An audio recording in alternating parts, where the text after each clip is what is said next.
Jair Bolsonaro resultó electo presidente de Brasil en octubre del año pasado, cuando ganó la segunda vuelta con el 55% de los votos frente a 45% de Fernando Haddad, candidato del Partido de los Trabajadores.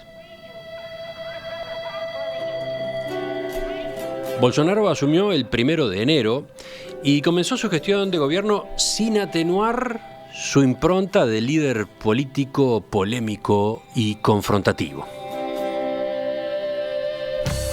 Hoy, cuando lleva 4 meses en el poder, no ha logrado todavía encaminar su gestión, salpicada por denuncias que afectan a figuras de su partido, enfrentamientos entre sectores de su coalición, dificultades para ordenar la votación de su reforma de la seguridad social y, por otro lado, ausencia de resultados consistentes en materia económica. ¿Cómo observa este momento político Fernando Henrique Cardoso? Eso es lo que les proponemos en los próximos minutos. Vamos a conversar con este sociólogo, fundador del Partido de la Socialdemocracia Brasileña, que fuera presidente de Brasil entre los años 1995 y 2002. Doctor Cardoso, buen día. Un gusto volver a conversar con usted en Perspectiva. Buen día, un gusto para mí también conversar con ustedes. Hace tiempo que no nos hablamos. Es cierto, sí. Y vaya si tenemos tema en el día de hoy. Vamos a sacarle un rato. ¿Dónde lo encontramos esta mañana?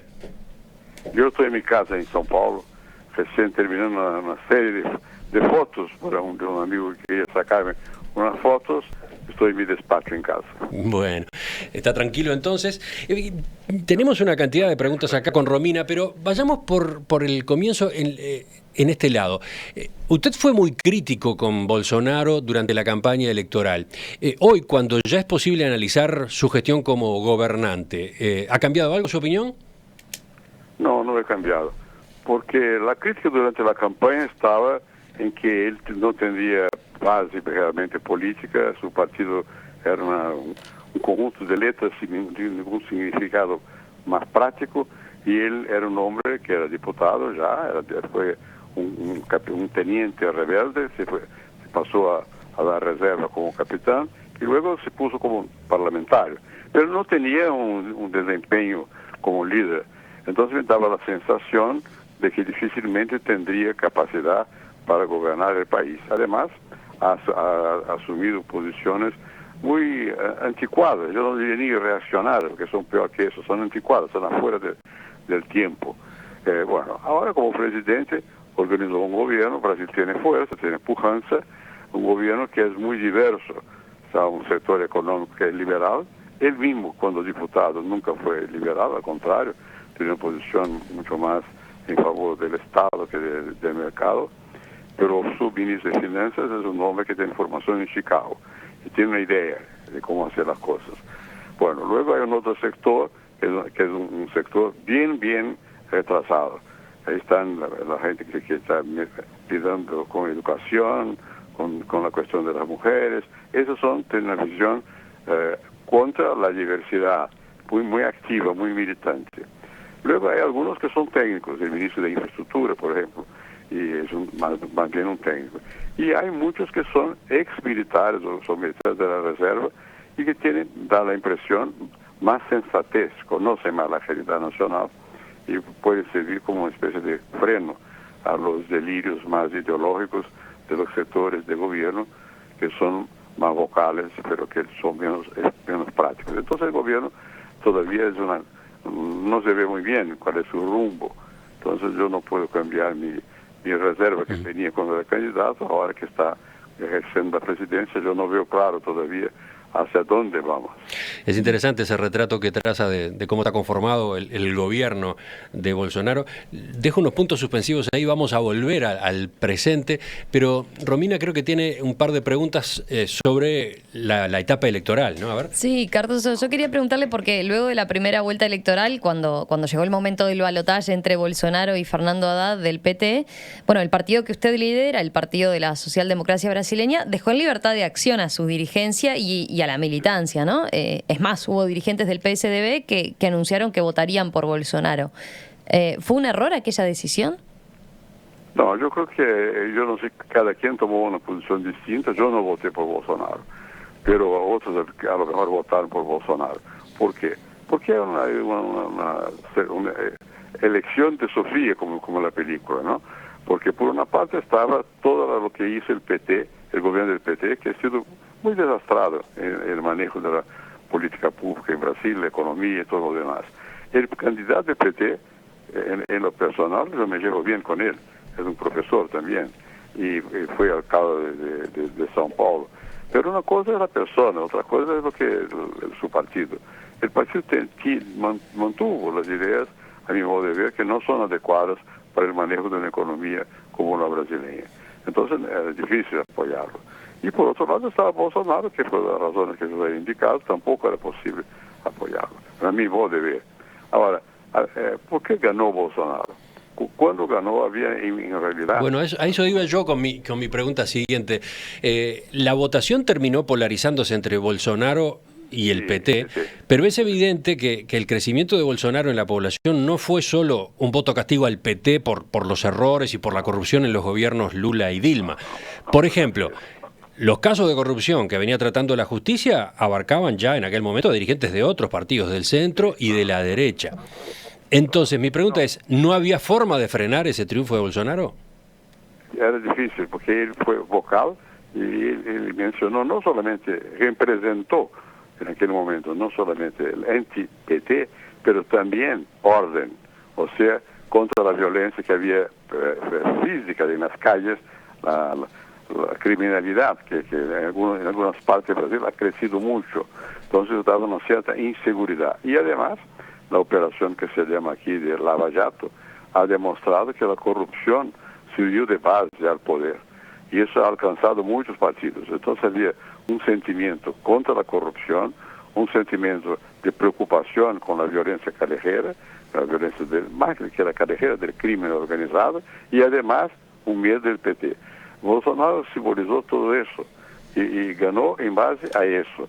No tanto en cuanto a que presentaran un programa consistente, coherente para el futuro del país. Era mucho más, ganó por la negatividad de lo que pasaba, mucho más que la positividad de una propuesta. ¿Y el sistema político brasileño ha hecho o está haciendo la autocrítica correspondiente? No, se deshizo. A mi modo de ver, lo que representó la elección de Bolsonaro fue una especie de golpe en todo lo que se organizó después de la Constitución de 88 en el sistema partidista brasileño. Fíjate que hoy hay como 30 partidos en la Cámara, es un desbarajuste. Cuando hay 30 no hay ninguno. Casi todos están sufriendo las consecuencias de esa mala organización, ¿no? Y la verdad que no hay... Y esa es la dificultad que tiene también Bolsonaro. ¿Cómo va a aprobar una reforma en la Caja de Previsión Social sin una base organizada? Pero ustedes, por ejemplo, en el PSDB, su partido salió muy golpeado de esta elección. ¿Cuánto votó? ¿5%? ¿Menos de 5%? La segunda vuelta sí, que lo que tiene mi partido es que controla el estado de São Paulo. Sí, controlándolo. Ganó las elecciones de São Paulo. São Paulo es mitad de Brasil en cuanto al peso económico, ¿no? Entonces tiene eso, ganó el sur también. Entonces, y ganó en Mato Grosso. Aparte de eso, no ha ganado, ¿no? Pero no estoy aquí para taparle el sol. No, yo creo que el partido quedó muy golpeado, todos los partidos quedaron golpeados, y los que ganaron, quien ganó fue el PSL, así se llama el partido de Bolsonaro. No significa mucho como partido, significa, y además ellos tienen, qué sé yo, 11 o 12% del Congreso, o sea, no hay una mayoría. Y un régimen como el nuestro, que es presidencialista, pero donde el Congreso tiene peso, sin mayoría no se gobierna. Y todavía no está claro cuál va a ser la mayoría que va a ser capaz de formar el gobierno de Bolsonaro. Volvemos entonces ahora sí al presente. Romina. Sí, queremos preguntarle ahora sobre todo por los primeros 4 meses de gestión de Bolsonaro, ¿no? ¿Qué balance hace de estos primeros 4 meses del gobierno? Yo creo que en el sector económico el ministro tiene un rumbo. Yo puedo estar de acuerdo o no, pero sí él se siente que tiene un rumbo. Es de una deliberación más que liberal. Bueno, eso va en contra de la cultura brasileña, que es mucho más estatizante, mucho más de que el gobierno tiene que tener peso, pero yo creo que ha llegado el momento de hacer un contrapeso a esta cultura tradicional. Entonces, pero la dificultad es que el ministro que conduce todo ese sistema no tiene manejo político, entonces se encuentra con la barrera en la Cámara de los Diputados y en los senadores también. En la educación, ya cambiaron ministros 2 veces en 4 meses, lo cual es un mal síntoma, ¿no? Bueno, en toda la parte cultural es una cosa bien precaria, es donde se critica con más fuerza. Salud, que yo sepa, no está tan bajo crítica como educación y los aspectos culturales y comportamentales, ¿no? Y hay una deficiencia enorme en Brasil en este momento de inversión para la infraestructura. O sea, falta que todavía que se crea en la posibilidad de Brasil, que nosotros brasileños mismos tenemos que creer que somos capaces. Y todavía no se ve con claridad, es decir, a la vuelta de una creencia. Sin esa creencia es muy difícil movilizar capitales. Hay capitales en el mundo, hay capitales acá también, pero hay que movilizarlos.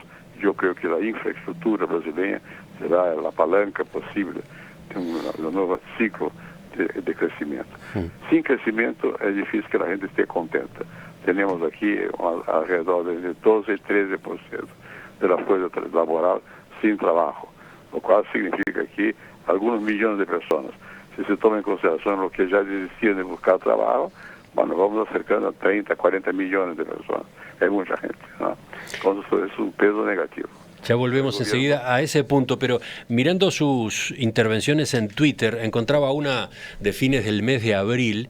Usted escribía: preocupa el rumbo del gobierno. Las cáscaras de banana puestas por su propia gente causan más estragos que las de la oposición. ¿Usted nota un caos en la gestión del gobierno Bolsonaro? Mira, no llego a tanto de caos, pero Bolsonaro tiene una familia numerosa y 3 de sus hijos, por lo menos, son personas que tienen mandato, o sea, tienen capacidad política y escriben. Y además a veces se vuelven contra partes del gobierno, contra ministros. Entonces es una cuestión difícil de manejarla, ¿no? Aumenta la sensación de que falta unidad, de que falta comando, ¿no? Y eso sigue así, no sé por cuánto tiempo, pero sí sigue así. Todavía no se nota el rumbo que yo mencionaba, no se lo nota, y lo que se nota es una especie de permanente discusión entre miembros del mismo gobierno, sino del gobierno del círculo presidencial, en contra de algunos ministros aquí y allí, y eso no suena bien. O sea, es una cuestión que puede parecer más pequeña frente a los desafíos de Brasil, pero que tiene peso, porque da la sensación que falta quien conduzca el país hacia algún punto. Es como si Brasil empezara una transición, porque el sistema anterior se ha hundido, desapareció, pero transición hacia qué, no se ve. Es posible que se lleve mucho tiempo en esa transición y con eso los factores, los que tienen capacidad económica no invisten en lo que es necesario, ¿no? La tasa de crecimiento sigue siendo muy baja. Cada vez hay una nueva pronóstico del crecimiento futuro que baja en el crecimiento futuro. Bueno, eso es malo. Entonces estamos atravesando todavía una zona de turbulencia, como dirían los pilotos de avión. Me gustaría consultarle enseguida a propósito del trámite que está teniendo en el Parlamento la reforma previsional, que es una piedra angular de este primer año del gobierno Bolsonaro. Me gustaría consultarle a propósito del clima social en Brasil. Si me permite, hacemos una pausa y ya retomamos. ¿Cómo no? Van poco más de 4 meses del gobierno de Jair Bolsonaro en Brasil. La polémica que lo rodeó en la campaña electoral no ha cesado. Además, por lo visto, la gobernabilidad viene complicada y la economía brasileña no se encamina. ¿Cómo está el escenario? ¿Qué perspectivas aparecen?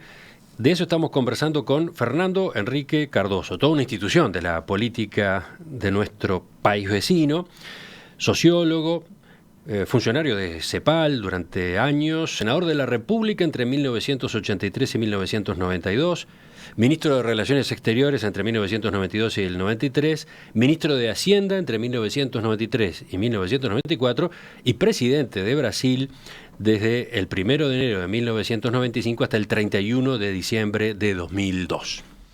Doctor Cardoso, una de las principales apuestas del presidente Bolsonaro es la reforma del sistema de seguridad social, con la que busca atacar un déficit fiscal que está muy alto. ¿En cuánto se encuentra en este momento? ¿Sigue por arriba del 7% del PBI? Seguramente que sí. Es un déficit muy elevado y la verdad que hace tiempo que los distintos gobiernos están tratando de disminuir ese déficit y la cuestión de la seguridad social es clave para eso, ¿no? Cuando se miran los números, se ve que sin arreglar mejor la seguridad social, no habrá plata para el gobierno hacer lo demás que tiene que hacer. Este proyecto, por lo que hemos visto, doctor Cardoso, es resistido por la izquierda y los sindicatos, pero además tiene problemas para su aprobación dentro de la coalición de partidos que apoya al gobierno Bolsonaro. Entonces, ¿cómo está observando ese trámite? Mire, yo creo que eso pasó conmigo también. Yo intenté fijar una edad mínima para la jubilación de las personas, para pasar aquí se llama aposentadoría, jubilados, y no perdimos por un voto, porque todo está en la Constitución, hay que hacer cambios en la Constitución. Entonces había que tener 308 votos. Bueno, hemos logrado capear el temporal creando un que se llama aquí de factor previdenciario, que en el fondo es una suma entre los años de contribución que uno hace a la caja de previsión y la cantidad de años que ha laborado. Eso ha mejorado un poco, pero no ha solucionado la situación. Cada gobierno avanza un poco. Ahora llegó un punto tal que es necesario un paso más largo.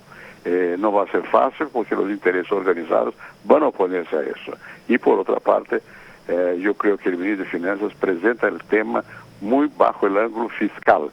Y es verdad que el ángulo principal es en realidad el fiscal, pero para la gente lo que cuenta más es la injusticia social. Había, mi modo de ver, que demostrar más la situación de injusticia que hay y que algunos funcionarios pues se jubilan con sueldos elevados, mientras que los que trabajan en el campo no, los profesores tampoco. Es cierto que los profesores se jubilan más temprano que otros. En fin, hay mucha diferenciación que se necesita arreglar. Pero los grupos se organizan y los que van a decidir eso son los diputados. Entonces, el gobierno presentó una propuesta y esta propuesta está para pasar por la Cámara de Diputados y por el Senado de la República, y ahí el miedo que se tiene es de que existen tantas modificaciones que de hecho los ahorros que se hagan no sean suficientes. Y hay una sensación que el mercado financiero como que capitanea esa sensación de que o bien sale una buena reforma o entonces Brasil no va a crecer. Bueno, es una visión un poco simplificada de las cosas, pero sin embargo no es falsa. O sea, la situación del barajuste de las cuentas públicas es muy grande. Va a lograr Bolsonaro superar. Yo creo que en el caso de mi partido, el PSDB, mi posición, no sé cuál va a ser del partido, pero la mía es de que en lo que es fundamental, sí hay que aprobar. ¿Usted comparte por lo menos el grueso de esa reforma? Sí, pero creo que hay que corregir las injusticias que eventualmente pueden existir. Por ejemplo, los que trabajan en el campo, o los que tienen 70 años de edad y que reciben que se llama prestación continuada. Bueno, son situaciones más bien de asistencia social que de carga de previsión. Pero un país como Brasil, que tiene tanta desigualdad y tanta pobreza, requiere de esas medidas. Entonces, para hacerlas hay que tener plata. ¿De dónde sacar la plata?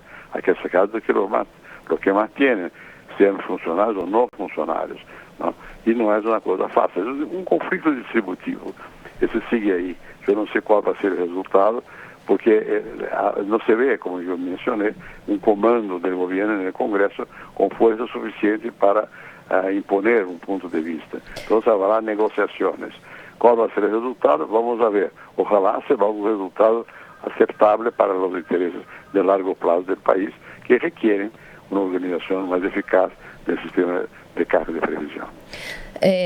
Doctor Cardoso, usted mencionaba, justo hablando de este tema, escribió el otro día en Twitter: paradoja brasileña, los partidos son débiles, el Congreso es fuerte, el presidente que no entiende eso no gobierna y puede caer. ¿A qué se refería exactamente en relación a este tema particular que estamos hablando? Me refería a lo que ya ocurrió, por ejemplo, la señora Rousseff o el señor Collor. Los dos cayeron, y cayeron en gran medida por su incapacidad de manejar el Congreso, de darse cuenta de la fuerza del Congreso. Bueno, no es la única razón. Hay también razones económicas, pero en lo político básicamente porque no han tenido esa capacidad. ¿Y cómo puede un presidente tener la capacidad de maniobrar el Congreso? Lo puede ser muy hábil. Por ejemplo, Temer. Temer logró sobrepasar dos dificultades enormes en contra de su situación personal, porque manejó bien el Congreso. Pero después no logró, porque no había más condiciones.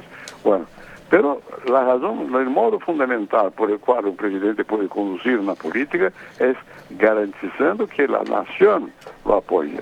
Porque cuando la nación lo apoya, la nación se manifiesta por la prensa, se manifiesta por el apoyo sindical, por los votos. Bueno, cuando el presidente es fuerte y tiene eso, es más fácil que el Congreso acepte sus puntos de vista. Sí, hay caminos intermedios o heterodoxos, ¿no? Que parece que en la política brasileña tienen su historia.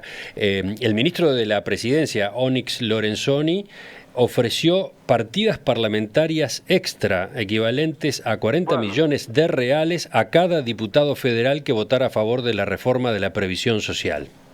Ese es el camino tradicional, que lo hizo con más fuerza Lula, ¿no?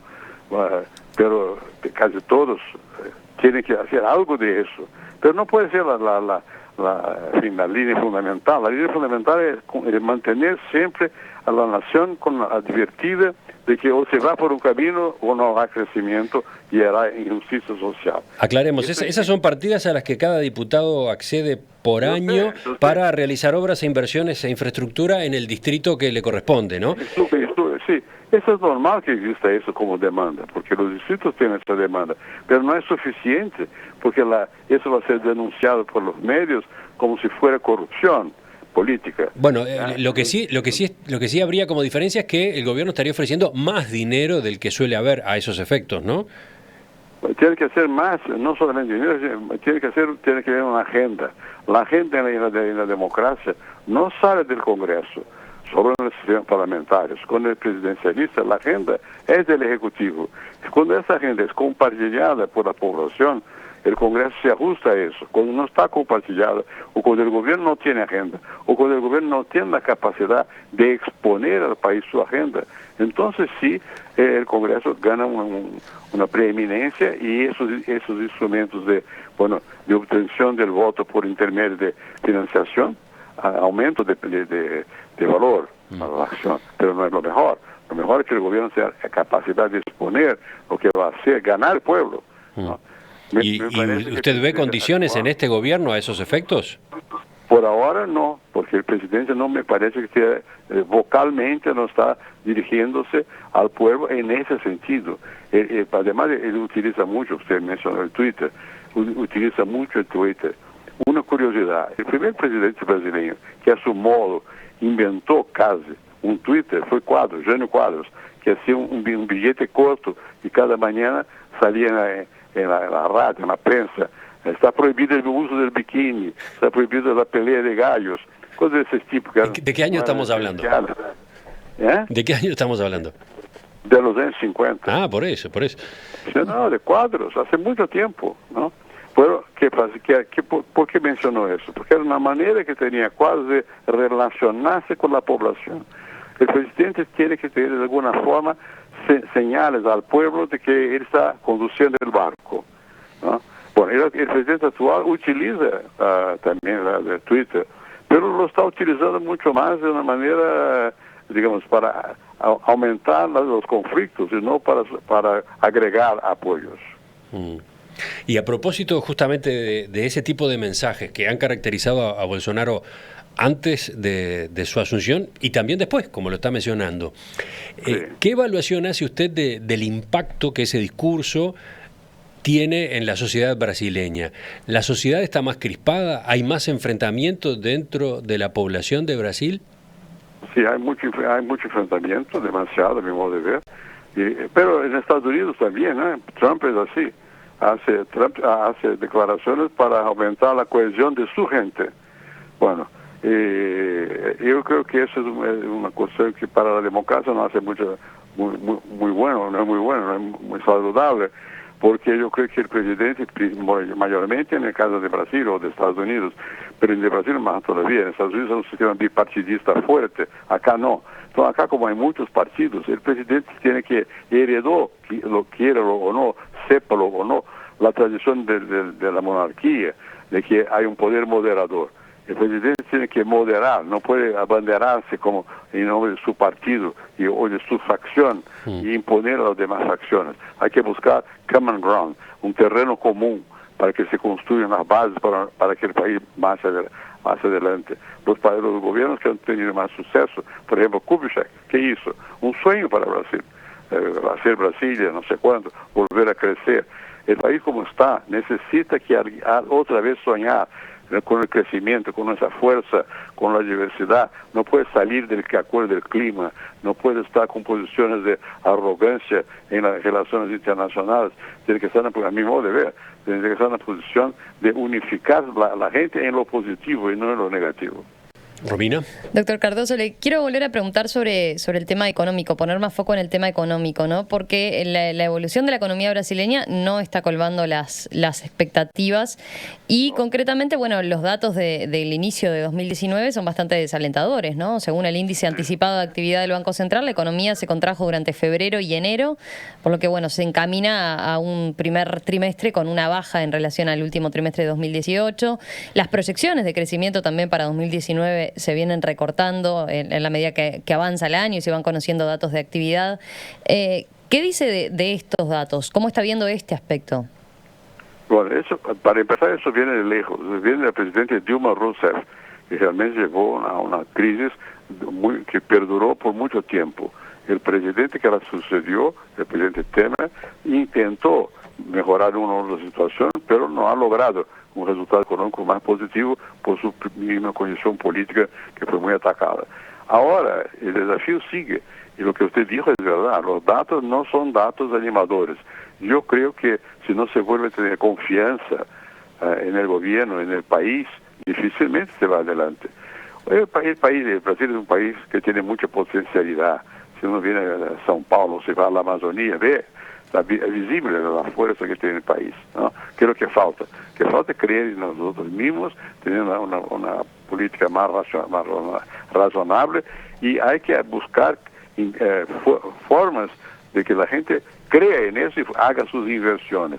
Hay que volver. Y crecimiento significa inversión, no significa solo. Distribución viene junto con, o viene después de, pero sin investimento, sin inversión, sin que la gente ponga plata para crecer, no va a haber crecimiento. Bueno, hay que poner plata. Claro que hay alguna plata. Aquí no estamos en el suelo negativo todavía. Subimos bajo Dilma Rousseff, no ahora, pero el crecimiento es muy pequeño. Per cápita es nada.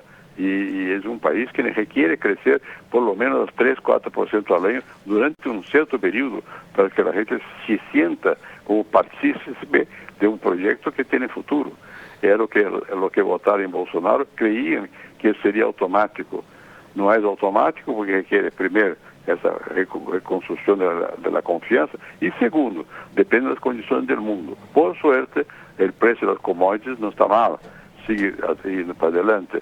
Pero todo depende también de eso, depende de la tasa de interés de Estados Unidos, depende de factores que también no controlamos, ¿no? Yo no pongo toda la culpa en los gobiernos, depende de las situaciones globales. Pero aún tomando en consideración los factores globales, otros países están creciendo más deprisa que Brasil. Entonces nosotros necesitamos con urgencia de volver al crecimiento económico y eso tiene que ver con la confianza y no puede inventarse día y noche enemigos de papel. Por ejemplo, el globalismo, que yo no sé lo que significa eso.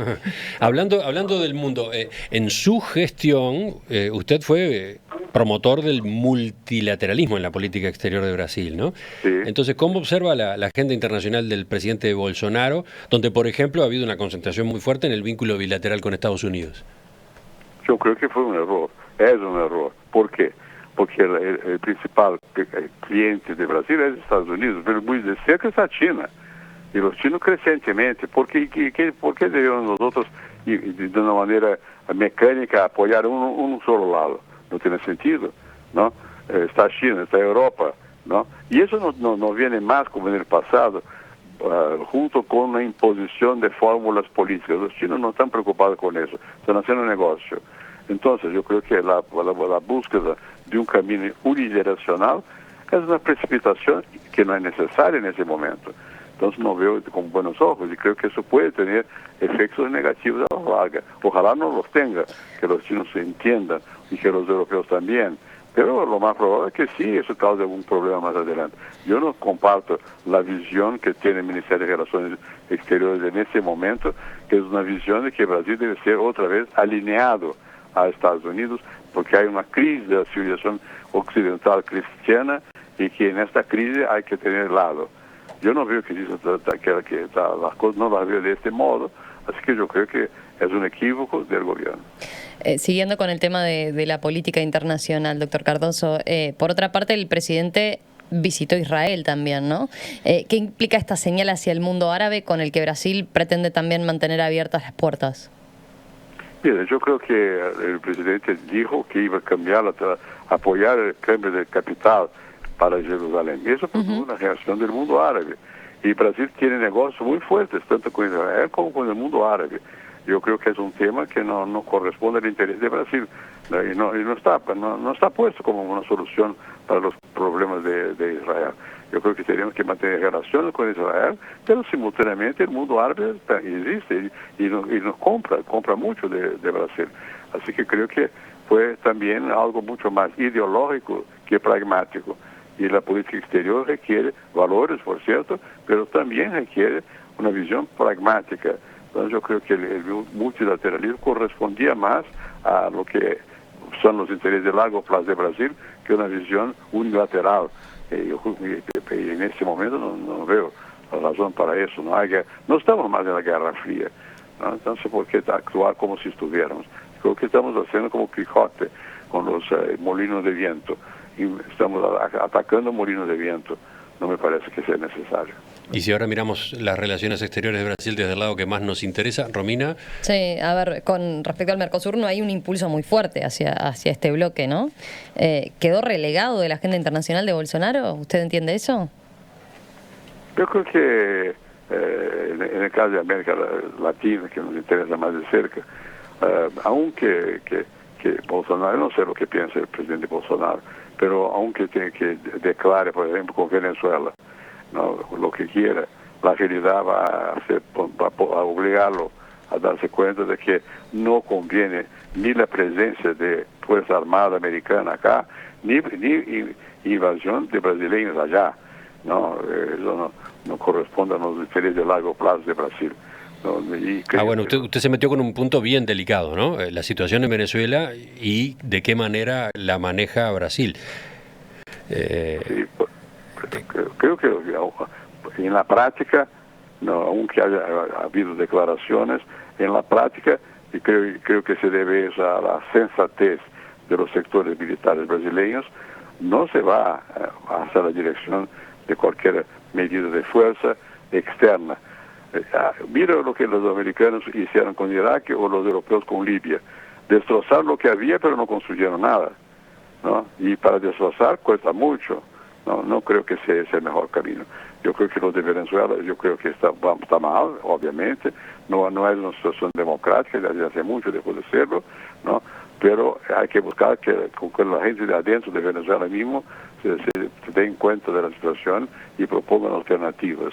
Aunque yo no comparta una visión de que el gobierno de Maduro es un gobierno que no tiene capacidad más de conducir y que realmente puede haber incluso corrupción, no lo sé.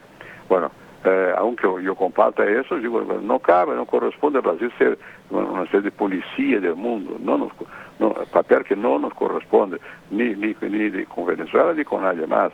Mire, yo tuve problemas muy serios con Paraguay cuando era presidente, y claro que había alguna acción de nuestra parte, pero no era una acción de amenaza ni de invasión. No es por ahí que se va. Hay modos sutiles. ¿Usted comparte, por ejemplo, un instrumento como el del Grupo de Contacto Internacional que impulsa Europa y dentro del cual figura Uruguay? Yo creo que es mejor. Claro. Porque permite una racionalidad, mira al futuro y no solamente a solventar una situación momentánea. política internacional es política de largo plazo. Y Brasil tiene que siempre pensar cuáles son nuestros intereses de largo plazo. Es de largo plazo nuestro interés que la América Latina sea democrática, sí, es verdad. Pero es de interés nuestro que la fuerza militar imponga la democracia, es imposible. Y volviendo a lo que le preguntaba a Romina, el Mercosur venía bastante maltrecho, ¿no? No es que fuera un instrumento eficiente y fantástico, ¿no? Está castigado y cuestionado. Ahora, ¿cómo ve que se lo está encarando desde el nuevo gobierno de Brasil? ¿Comparte ese rumbo? Mira, lo que pasa es que el Mercosur se perdió un poco la virtud original. Cada vez que se reunían los grupos de Mercosur era para alzar aduana, intereses de aduana, y no para bajarlos. ¿A qué se refiere, por ejemplo? También refiere a los autos, por ejemplo, al trigo, a todo. Siempre había, no marcharon por una integración más fuerte, ¿no? Y Mercosur quedó una pesadilla para algunos países, ¿no? Y que buscaron caminos para, por su misma cuenta, avanzar.